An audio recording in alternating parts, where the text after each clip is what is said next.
वैसे तो मैं सोच रहा था ये लीला कब सुनाऊं, पर अभी एक जगह से कड़ी मिल रही है तो सुना देते हैं। तो कंचन वन में सीता जी का सबसे प्रिय जो उत्सव है, सबसे प्रिय जो मतलब कहें तो केली है, वो है झूला की। हिंडोला झूलवे में हमारी सिया जी को बहुत सुख मिला है, और यही हमारी श्री जी को है। श्री जी को भी बहुत सुख मिला है। हमारी प्रिया जो खूब भाव से हिंडोला झूले।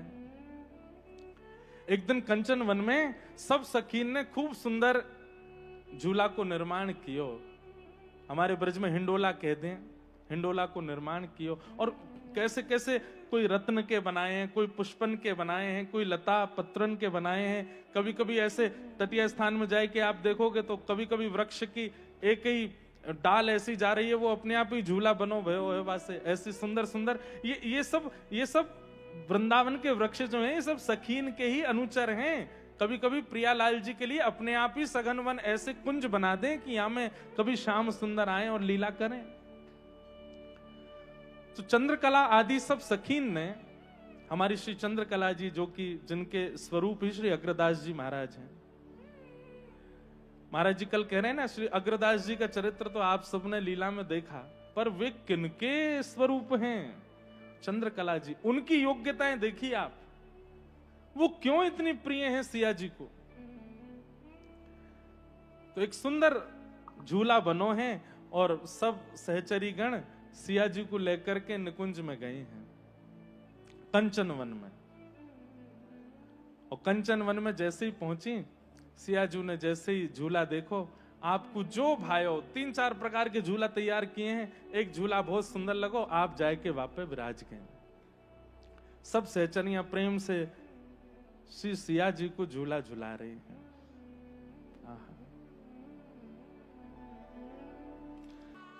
श्री सिया जी हिंडोला झूल रही हैं। सब सखियां बड़े प्रेम से, बड़े भाव से, बड़े आनंद के साथ सिया जी को झूला झुला रही हैं। बड़ी मंद मंद मुस्काए करके सिया जी बड़े आनंद से झूल रही हैं। लेकिन झूलते झूलते आपके मुखमंडल पर थोड़ा संकोच प्रकट हो गया। संकोच मतलब जैसे कोई व्यक्ति प्रसन्न मुद्रा में हंसते हंसते अचानक उसकी हंसी रुक जाए, तो हम समझ जाते हैं कि इसने कुछ सोचा है, इनके मन में कुछ भाव आया है। वहीं खड़ी भई श्री चंद्रकला जी ने ये भाव देख लिया और तुरंत जाकर के सियाजू के चरणों में प्रणाम करके गई, हे सियाजू, हे प्यारी जू, कहा भयो, आप इतने संकोच में क्यों हैं? आपको सुख नहीं मिल रहा हो तो आप आज्ञा करें हम दूसरा हिंडोला बनाए। तो सिया जी बोले, नहीं सुख तो बहुत है, पर बोले पर कहा, बोले अभी अभी मेरे नेत्र बंद भये और साकेत में जो हमारो नित्य विहार होवे, वाको मुकु स्मरण भयो, और वह स्मरण में मुकु याद आई कि मैं एक तरफ बैठी हूं और दूसरी तरफ प्यारे राघव जी बैठे हैं और दोनों मिलकर के हिंडोला झूल रहे हैं। और वाह भाव को चिंतन करते मेरे मन में संकोच आ गया कि मैं अकेली बैठी हूं। बगल में श्री राघव जी होते तो सुख मिलता। अब विचार कीजिए आप, हम अपना पक्ष लेकर के ही बोल रहे हैं इस लीला को भी कि आचार्य चरण कृपा करेंगे तो ठाकुर जी जहां कहीं भी हो सामने प्रकट होना पड़ेगा। सियाजू के मन में केवल भावना प्रकट भई है कि मैं अकेले झूल रही हूं, बगल में अगर राघव जी होते तो और सुख मिलता। और वह भाव से तनिक संकोच भयो है। चंद्रकला जी तुरंत हिंडोला रोक दियो और बोले, सियाजू आप आज्ञा करो, आप आज्ञा करो, राघव जी को यहां प्रस्तुत करें। सियाजी बोले, अरे नहीं, ये साकेत तो नहीं है, ये धराधाम पे लीला चल रही है। हम लोग सब मिथिला में हैं और वे अयोध्या में हैं, और अभी तो हमारो प्रथम, एक प्रकार से कह दें तो अतिशयुक्त नहीं, ये प्रथम मिलन की लीला है, ये प्रथम मिलन की कथा है। निकुंज में प्रथम मिलन, कुंज में प्रथम मिलन तो गुरुदेव के साथ जब गए तब हुआ है, पर निकुंज में तो पहले ही मिल गए राम जी। चंद्रकला जी बोली, आप आज्ञा करो, सियाजू राघव जी को प्रस्तुत करें आपके सन्मुख। सीता जी बोली, नहीं नहीं, आप क्यों इतने, अब हम कहां मिथिला में, वो हुए अयोध्या में, और अभी हम भी छोटी सी लाली हैं, वो भी छोटे से लाला बने घूम रहे हैं। अभी तो कौशल्या मैया की गोद और श्री दशरथ जी की गोद से उतरे ना है ज्यादा, अब अकेले उनको यहां ले आओगी बहुत संकोच में आ जाएंगे। चंद्रकला जी बोली बाकी चिंता मत करो, आप तो बस आज्ञा करो, राघव जी को प्रस्तुत करें यहां पे। तो सीता जी बस सोच रही हैं, मना तो कर रही हैं पर मन ही मन कह रही हैं आ जाएं तो याते बड़ो सुख कहा है। चंद्रकला जी बोली आप आज्ञा करो, बोले तो फिर देख लो अगर बन सके योजना तो, लेकिन थोड़ी देर के लिए बुलवाए लो, ने हिंडोरो झूल लेंगे। इतने में ही चंद्रकला जी ने नेत्रबंद किए। अब ये लीला सुनकर के पढ़ के महाराज जी हमको लगे कि हमारी ब्रज की सखियां तो बड़ी भोरी हैं, पर श्री सियाजू की सखियां तो अति प्रवीण हैं। वो तो भैया ललिता विशाखा हमारे लाला को अपहरण ना कर सके ये तो चंद्रकला चारुशिला जी की योग्यता है कि राघव जी को अपहरण कर ला मैं और कैसे? चंद्रकला जी ने तुरंत अपने नेत्रबंद किए और नेत्रबंद करके कलाएं हैं ना, सिया जी ने अपनी कलाएं प्रदान की, इसीलिए राम जी ने अपने नाम को चंद्र प्रदान, इसीलिए तो उनका नाम चंद्रकला है। वो सिया जी कौन है? साक्षात महारानी है। नेत्रबंद करके समस्त शक्तियों को अपने सामने तुरंत तत्क्षण प्रकट होने के लिए आज्ञा की। उसी समय जितनी शक्तियां होती हैं सब सामने हाथ जोड़ करके प्रकट हो गई। बोले हे चंद्रकला महारानी जी, हे सर्वेश्वरी जी, आज्ञा करें, हम क्या सेवा कर सकती हैं? बोले पहले तो हमको यह बताइए कि इस वक्त अयोध्या में श्री राघव जी कहां हैं?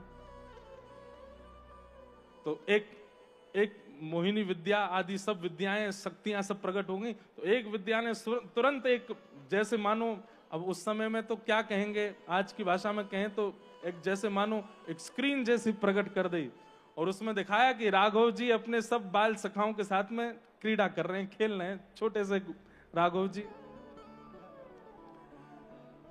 एक शक्ति से पूछा आगे क्या करने वाले हैं? बोले अब बस थोड़ी देर में अयोध्या में एक परम सुंदर प्रमोद वन है, वहां राघव जी नित्य शाम को जाते हैं, ये प्रमोद वन जाने वाले हैं। बोले ऐसी स्थिति बताओ जब इनके साथ में ये सब ना होते हो सखा इनके। बोले कि वो प्रमोद वन में अकेले ही जाते हैं। बोले बस ठीक है। जैसे ही प्रमोद वन पहुंचे, प्रमोद वन सहित राघव जी को यहां लेकर के आओ, कंचन वन में प्रकट करो, मिथिला में प्रकट करो।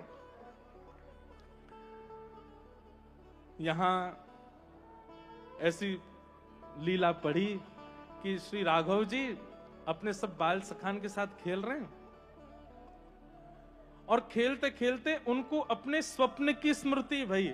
आज सुबह सुबह श्री राघव जी ने एक स्वप्न देखो है और वह स्वप्न में कहा देखो कि श्री राघव जी अपने भवन से निकस करके जब गए तब एक परम प्रवीण विप्र उनको मिले और वे विप्र राघव जी से कहें कि आप चक्रवर्ती सम्राट जी के लालन श्री राघव जी हैं ना? तो राम जी कह रहे हैं हाँ, ये स्वप्न है राम जी का। राम जी कह रहे हैं हाँ, हम उन्हीं के लाला हैं। बोले हम ज्योतिषाचार्य हैं, हाथ देखना जानते हैं, सब कुछ हमको पता है, आपकी आज्ञा हो तो हम आपका हाथ देख के सब बताएं। तो राम जी ने नेक अपनो हाथ आगे कियो। अब मन में तो हमारे भाव आया कि क्यों दिखवा रहे हैं राम जी हाथ? तो क्योंकि वो आगामी युग में कृष्ण भी तो बनने वाले हैं, तो उनको ये सब भाव बड़े प्रिय लगते हैं।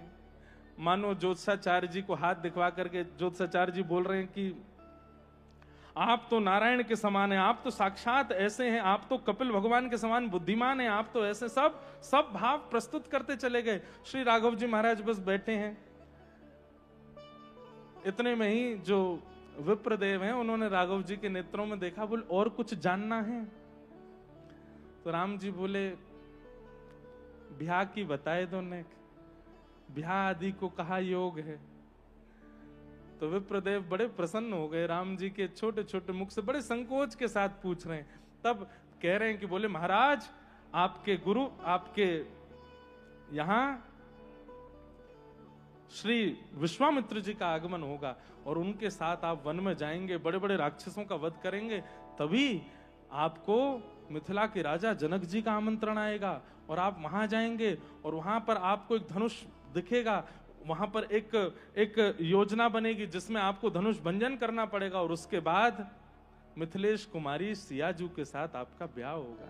मिथिलेश कुमारी सिया जी को नाम सुनते ही राम जी के रोम रोम पुलकित है गए। लेकिन ये मिथिलेश कुमारी जो सिया जी है ना, राम जी बोले हाँ, इनसे प्रथम मिलन आज ही आपका होने वाला है, आज ही आप इनके सन्मुख जाएंगे। ये बात सुनते ही राम जी के नेत्र खुल गए, स्वप्न टूट गए। अब राम जी बार बार सो रहे हैं कि आगे कहा भयो, कैसे मिलेंगे बताओ तो सही।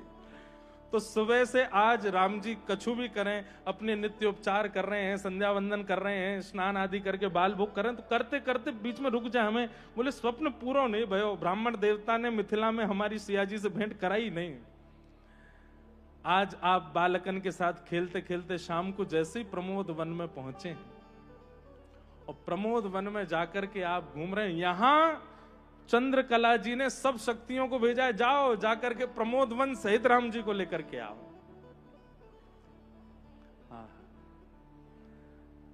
सब शक्तियां आई और महाराज प्रमोद वन सहित श्री राघव जी मिथिला पहुंच गए।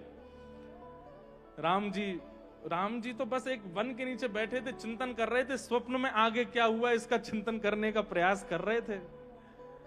इतने में ही नेत्र खुले, नेत्र खोल करके देखा तो आहा, श्री चंद्रकला जी सामने खड़ी हैं हाथ जोड़ करके। सुंदर नेत्र हैं, सुंदर कपोल हैं, सुंदर अलकावली हैं, सुंदर संपूर्ण श्री विग्रह है। देख करके एक बार तो राम जी को थोड़ी देर को लगा कि कहीं यही तो मिथिलेश नंदिनी, मिथिलेश कुमारी नहीं है। और हमने बताया भी कि श्री चंद्रकला जी और श्री जानकी जी, अगर वे दोनों एक साथ सामने आ जाएं तो अगर कोई अपरिचित हो तो पहचान ही नहीं पाएगा कि इनमें सिया जी कौन है। राम जी भी थोड़ी देर के लिए स्तब्ध हुए, लेकिन थोड़ी देर बाद अंतर पता चल गया और राम जी पूछने लगे, आप कौन हैं? हमने अयोध्या में प्रमोद वन में पहले आपको तो कभी देखा नहीं। वैसे तो हम किसी को देखते नहीं, पर हमको अनुभव हो जाता है, वेश वर्ण और वस्त्र से पता चल जाता है कि अयोध्या के हैं कि नहीं। और आपके वेश वर्ण आदि से आप अयोध्या की लग नहीं रही हैं हमको। आप कौन हैं? तो चंद्रकला जी कमर पे हाथ धर के बोली, ये बात आपको पूछनी चाहिए कि हमको पूछनी चाहिए? आप कौन हो हमारे यहां पर?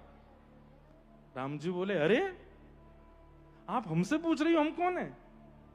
अरे चक्रवर्ती सम्राट श्री दशरथ जी महाराज के बड़े पुत्र राम हैं हम, और ये हमारा नगर है, और ये प्रमोदवन हमारा है। सब बगीचे के बाहर सबको पता है कि जब हम भीतर भ्रमण के लिए आते हैं तब कोई नहीं आता, आप कैसे आ गई भीतर? चंद्रकला जी बोली, सुनिए चक्रवर्ती सम्राट जी के पुत्र, ये प्रमोदवन नहीं है, ये हमारी मिथिला का कंचन वन है। मिथिला का कंचन वन नाम सुनते ही राम जी तो इधर उधर देखने लगे, बोले कैसे कह रही हो कंचन वन? बोले और नहीं तो ये हमारी मिथिला का कंचन वन है। आप यहां कैसे घूम रहे हैं? और अभी आपने कहा कि आप चक्रवर्ती सम्राट के पुत्र हैं, तो आपके साथ में सैनिक आने चाहिए थे, पूर्व पत्र आना चाहिए था कि कोई सम्राट के पुत्र हमारे नगर में आ रहे हैं। बिन बताए, बिन किसी जानकारी के आप हमारे नगर में आ कैसे गए? चंद्रकला जी थोड़ी खेल रही हैं राम जी के साथ। तो जहां लीला वर्णित थी वहां पर भाव आया कि राम जी बोले, नहीं नहीं ये प्रमोद वन है, देखो ये हमारा सरोवर है, ये देखो ये वृक्ष हमने लगाया, आदि आदि सब। बोले ने बाहर निकल के देखो।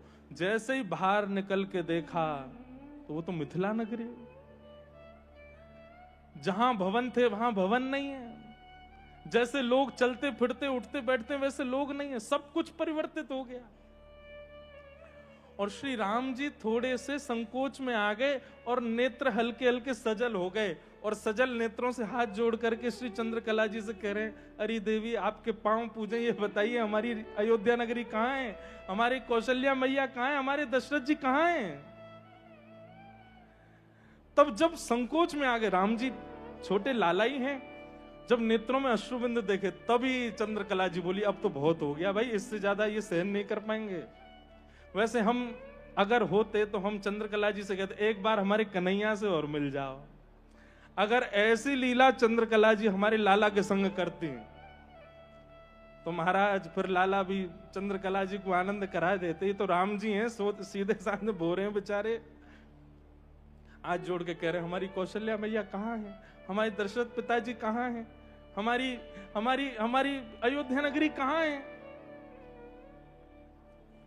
जैसे ही थोड़े अश्रु बिंद देखे चंद्रकला जी समझ गई, अरे अरे ये तो बड़े भावुक हो जाएंगे और सिया जी बड़ी नाराज हो जाएंगी, जब नेक भी संकोच है क्यों। तुरंत चरणों में प्रणाम क्यों, हे राघवेंद्र सरकार, अब आप कुंज से निकुंज में आ गए हैं, चलो आपकी कोई प्रतीक्षा कर रहे हैं, आपको दर्शन कराऊं।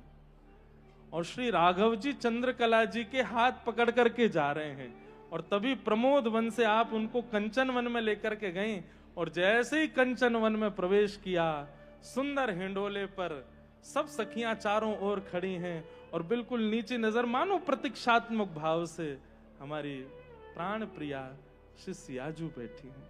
और जैसे सिया जी के मुखमंडल का दर्शन किया है, राम जी ने तुरंत अपने आंसू पोंछ लिए, कहीं इनको नहीं दिख जाए कि माता जी पिताजी की याद आ रही है। सब सहचरी ने स्वागत किया।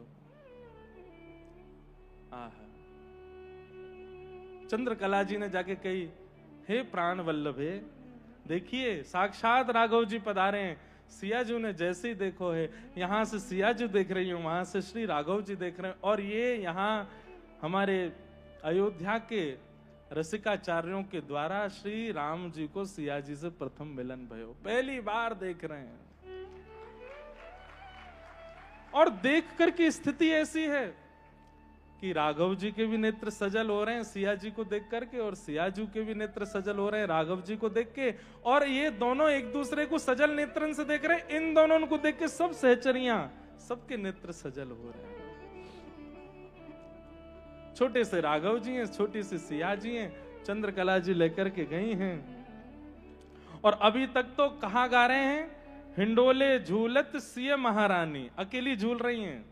लेकिन अब क्या गा रहे हैं, आहा,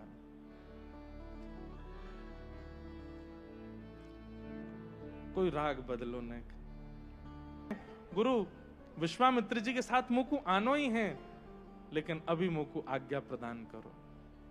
तो सीता जी कहती हैं, आप अगर इस प्रकार यहां से जाएंगे तो ये जितनी सहचरियां हैं आपके वियोग में प्राण त्याग देंगी, ऐसे कैसे जा सकते हैं आप यहां से। तब राघव जी बोले, आपके पास में साक्षात सर्वेश्वरी बैठी हैं, इनको नेक हमारे पास बुलाओ। चंद्रकला जी आई, हे सर्वेश्वरी जी, जब आप जगन नियंता जगदाधार साक्षात चक्रवर्ती सम्राट के पुत्र को प्रमोदवन सहित यहां ला सकती हो तो एक लीला और कर दीजिए। बोले क्या लीला करनी है। बोले लीला ऐसी कर दीजिए कि ये जो कुछ भी अभी लीला घटी है सब सहचरियों को स्वप्नवत लगे और थोड़ी देर में ऐसा लगे कि मानो इनके नेत्र खुले हैं और ये जो भी कुछ देखा था हिंडोला का उत्सव आदि ये सब स्वप्न था। चंद्रकला जी तो थोड़ी सी रुष्ट हो गए, ऐसे क्यों करना है, आप कहीं नहीं जाएंगे, अब आप यहीं रहेंगे, सदा हमारी सिया जी के पास ही रहेंगे। तब राम जी राघव जी बोले कि हमको थोड़ी लीला भी करनी है और मर्यादा को भी ध्यान रखना है, आप बिल्कुल निश्चिंत है जाओ, सिया जी की बिल्कुल चिंता मत करो, द्वापर में ये किशोरी जी बन के आएंगी, ये धक्का दे दे के भेजे करेंगी, जाओ हम तब भी नहीं जाएंगे, हम इन्हीं के पास ही बैठे रहे करेंगे, लेकिन अभी हमको थोड़ी मर्यादा को ध्यान रखना है। चंद्रकला जी अति प्रवीण हैं, जो आज्ञा। सिया जी ने भी, अच्छा जब तक सीता जी नहीं कहे तब तक कैसे, सिया जी ने भी कह दी, बोले हाँ राघव जी जो कह रहे हैं वो कर दीजिए। चंद्रकला जी बोली ठीक है, स्वप्नवत पूरी लीला होगी और थोड़ी देर में सहचरियों को ऐसा अनुभव होगा कि मानो जैसे निद्रा से उठी हैं और अभी अभी स्वप्न पूर्ण हुआ है। लीला हो गई। अब राम जी चंद्रकला जी के पीछे पीछे घूम रहे हैं, बोले क्यों, अब प्रमोद वन सहित हमें वापस तो कर आओ। तो चंद्रकला जी भी खूब आनंद कर रही हैं, जल्दी कब आएंगे आप बताओ। तब राम जी ने अपनो एक समय बताई दिया चंद्रकला जी को कि पूरे दिन में हम या समय प्रमोद वन में रहेंगे, आप जब चाहो हमारो वहां से हरण करके ले आए करो। तो जब जब सिया जी के मन में भाव उत्पन्न हो गए, प्रमोद वन में श्री राघव जी जाते हैं और चंद्रकला जी तुरंत लेकर के आती हैं और आकर के तुरंत प्रस्तुत कर देती हैं। बोलो चंद्रकला महारानी जू की। श्री चंद्रकला जी कौन हैं? यही श्री अग्रदेवाचार्य जी महाराज हैं, जिनके पीठ पर आप बैठे हो, जिनके स्थान पर आप बैठे हो। भैया बड़ी रहस्यमयी कथाएं हैं इनकी, बड़े आनंदमयी कथाएं हैं इनकी। राघव जी प्रमोद वन में पहुंचे और श्री चंद्रकला जी पुनः उनको अयोध्या पहुंचा करके आई, और श्री राम जी दोबारा गए और जाकर के श्री कौशल्या मैया की गोद में जाके पौड़ गए, लीला करके आए गए। तो इस लीला को सुनाने का एक ही कारण था। ये सहचरियां हम शब्द बोलते हैं, सखियां शब्द बोलते हैं। कल तिवारी जी पूछ रहे थे रात्रि में, महाराज जी आप अली शब्द बोल रहे थे, अली शब्द का अर्थ क्या? मैंने अली मतलब सखी, अली मतलब सहचरी। ये सहचरी सखी अगर वृंदावन और अयोध्या के नाम से बोली जाती हैं तो ये साक्षात आचार्य हैं। इनको आप नथनी वाली, घूंघट वाली, ओढ़नी वाली और नूपुर वाली मत समझियो। ये साक्षात जगत नियंता को भी लेकर के कहीं भी जा सकती है। इनकी यदि शरणागति हो जाए, आचार्य कृपा यदि कर दें, तो ठाकुर जी सब जगह हैं, बस माया का पर्दा हटाना है और वो माया का पर्दा हट जाएगा, जो कुंती जी कह रही हैं। ठाकुर जी का प्राकट्य क्यों होता है? बोले तथा परमहंसानाम मुनीनाम ममलात्मनाम भक्ति योग विधानार्थम कथम पश्येमः स्त्रियः। ठाकुर जी राक्षसों को मारने नहीं आते हैं, ठाकुर जी तो वैष्णव भक्तों के लिए आते हैं। अरे रावण का वध यदि करना है तो राम जी पलक झपक के सोच लें कि हे रावण, ये जो जन्मा है लंका में, इसका वध हो जाए तो वही उनके चिंतन से हो जाएगा। लेकिन सबरी की जो इच्छा है, सबरी जो प्रतीक्षा कर रही है, उस प्रतीक्षा को ठाकुर जी ऐसे पूर्ण नहीं कर सकते। उसके लिए तो वन में जाना पड़ेगा। सीधी बात, दुष्ट दलन ठाकुर जी हैं, पर दुष्टों के संहार के लिए अवतार नहीं लेते हैं ठाकुर जी। ठाकुर जी तो भक्तों पर कृपा करने के लिए अवतार लेते हैं। कंस को मारने के लिए ठाकुर जी श्री कृष्ण बनकर के नहीं आए हैं। ठाकुर जी तो कुब्जा पर कृपा करने के लिए मथुरा गए हैं। ठाकुर जी तो देवकी मैया जो 11 वर्ष 56 दिन से प्रतीक्षा कर रही हैं, उन पर अनुग्रह करने के लिए गए हैं। पर हमारी दृष्टि में, हमारे भाव में प्रधान रूप से राक्षस वध आ जाता है। ऐसा नहीं है। ठाकुर जी राक्षसों के लिए लीला नहीं करते हैं, भक्तों के लिए लीला करते हैं। जामग मेरो गिरधार आवे, जामग मेरो गिरधार आवे, तन मन जो बन वारू,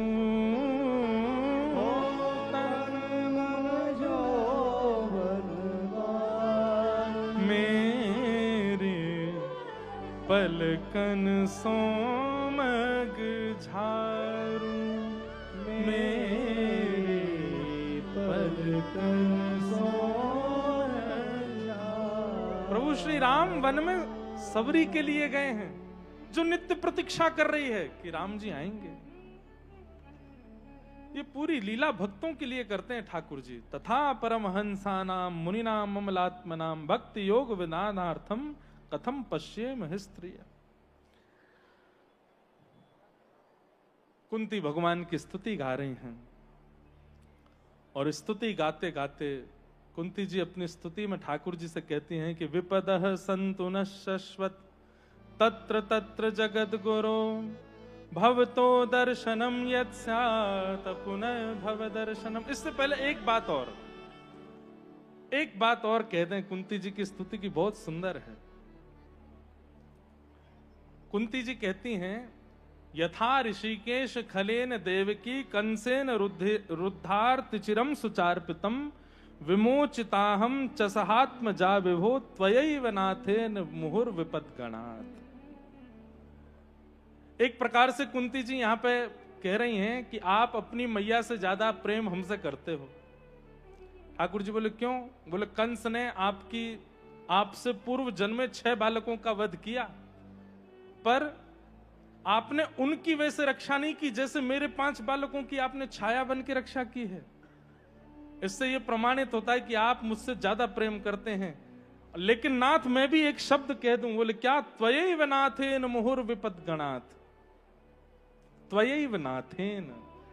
ये एक ऐसा शब्द कुंती जी ने प्रस्तुत किया है जिस शब्द से कुंती अति महान हो गई। क्या? कि केवल आप मेरे हैं और कोई मेरा नहीं।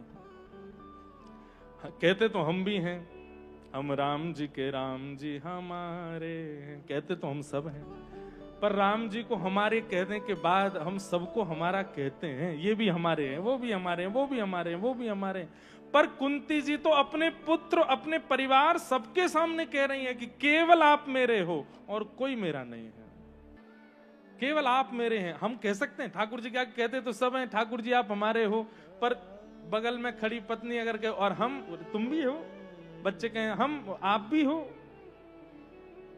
ठाकुर जी कहते हैं प्रेम गली अति सांकरी ताम दो ना समाए।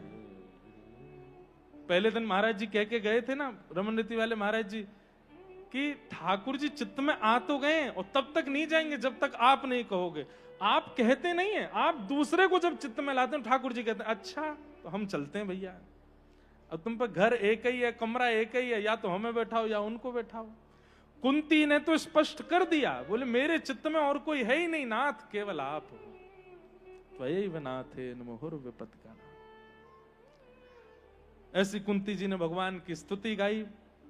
भगवान कुंती जी पर कृपा करके जैसे द्वारिका प्रस्थान करने लगे तो युधिष्ठिर जी रोने लगे। युधिष्ठिर जी की भावना जब ठाकुर जी ने सुनी तो ठाकुर जी बोले अब हम दोबारा गीता कैसे सुनाएं? अब जहां हम नहीं सुना पाए, हम नहीं समझा पाए, वहां हमारे भक्त समझाएंगे। तो ठाकुर जी युधिष्ठिर जी आदि सबको लेकर के रणभूमि में गए, जहां पर भीष्म पितामह बाणों की सैया पर पड़े। और भीष्म पितामह जी पहले तो ठाकुर जी को देख करके मंत्रमुग्ध हो गए, वाह अपनी मृत्यु को मैं अब सफल बनाऊं इनको देख करके। लेकिन तभी पांडवों ने चरणों में प्रणाम किया और श्री भीष्म पितामह ने 5 प्रकार के धर्मों पर विवेचन किया। तत्पश्चात भीष्म पितामह बोले अब तुम लोग सब किनारे हटो, मुझे मेरा काम करने दो। ठाकुर जी सामने आकर के खड़े हो गए। आहा, भीष्म पितामह कह रहे अब खड़े रहिएगा। एक महाराज जी संगीतक एक ठुमरी गाते हैं ना, गोस्वामी तुलसीदास जी महाराज जी ठाकुर जी से निवेदन कर रहे हैं,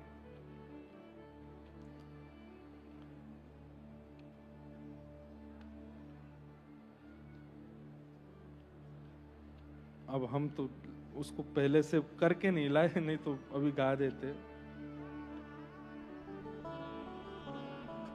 उसमें भाव ऐसा महाराज जी कि हे राघव जी, आप हमको प्रथम पंक्ति भी स्मरण में नहीं आ रही कि आपने हम पे बहुत कृपा की, पर एक कृपा और कर दीजिए।